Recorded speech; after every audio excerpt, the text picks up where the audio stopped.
There's really three types of playlists. There's editorial playlists, which are Spotify-owned playlists. Then you've got independent playlists, which are things like branded playlists and label playlists. And finally, algorithmic playlists. And the independent and algorithmic are really the ones you want to go for. Algorithmic means things like Discover Weekly. You could be on there for like a year or 2 years, which could be a lot of streams, a lot of fan engagement because they're tailor-made for the end user. So really look out for those ones and yeah, don't underestimate them. There's several ways to do this, but one of the key things is to understand who the curator of the playlist is and what they're looking for in the type of tracks that they're placing. You know, don't just spam them, offer them something of value. Get to know what they're interested in outside of the music maybe. You know, go through to their socials, but offer something that's going to really keep them engaged and keep you working together maybe long term.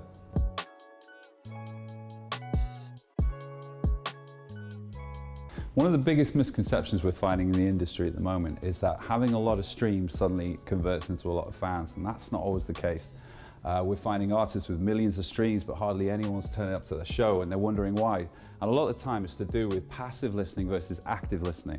So listeners may be listening to you passively in a club or a coffee shop, but they're not actively following you as an artist. So what we try and look at is like active engagement.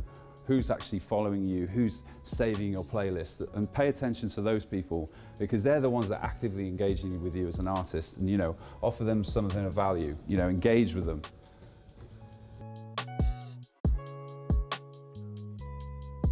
A lot of time artists can get obsessed with what's happening within their Spotify, like the number of streams and so on. But really what you should also pay attention to is what's going on around the outside. You know, your socials, they should be like the shop front window. You know, are people writing about you? Is the blog press writing about you? Have you got influencers talking about you? Mentions, hashtags, you know, what's going on TikTok and Instagram. All of these platforms matter and they will help trigger the algorithm like Discover Weekly within Spotify. So pay attention to that.